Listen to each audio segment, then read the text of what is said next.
The Jesus Storybook Bible, written by Sally Lloyd-Jones and illustrated by Jago.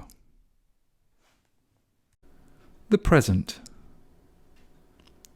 God knew that his secret rescue plan could only work if Abraham trusted him completely.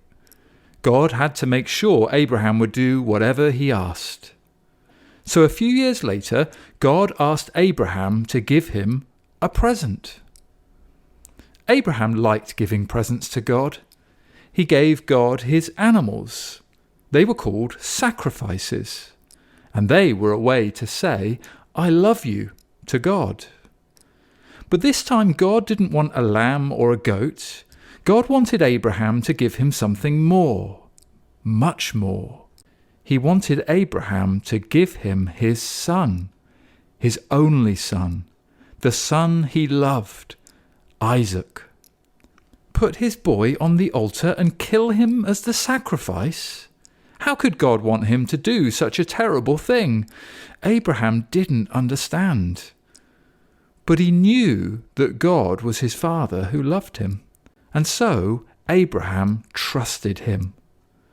Early the next morning, Abraham and Isaac set off. They climbed the steep, stony trail up the mountain.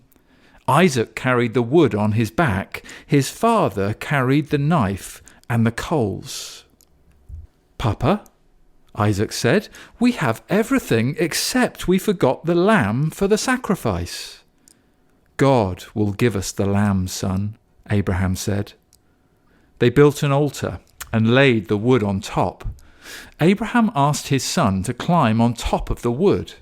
Isaac didn't understand, but he knew his father loved him, and so he trusted him. He climbed up onto the altar, and Abraham tied his boy to the wood.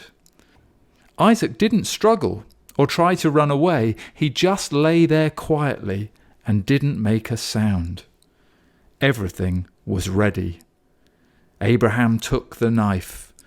Tears were filling up his eyes. Pain was filling up his heart. His hand was shaking. He lifted the knife high into the air. "Stop!" God said. "Don't hurt the boy. I want him to live and not die. I know now that you love me because you would have given me your only son." Abraham felt his heart leap with joy. He unbound Isaac and folded him in his arms. Great sobs shook the old man's whole body. Scalding tears filled his eyes, and for a long time they stayed there like that, in each other's arms, the boy and his dad. Suddenly, Abraham saw a ram caught in some brambles. The sacrifice. God had given them what they needed just in time. The ram would die so Isaac didn't have to, and so Abraham sacrificed the ram instead of his son. And as they sat there on the mountaintop, watching the embers of the fire die in the cool night air, the stars above them sparkling in the velvet sky, God helped Abraham and Isaac understand something. God wanted his people to live, not die. God wanted to rescue his people, not punish them, but they must trust him. One day, someone will be born into your family, God promised them, and he will bring happiness to the whole world. God was getting ready to give the whole world a wonderful present. It would be God's way to tell his people, "I love you." Many years later, another son would climb another hill, carrying wood on his back.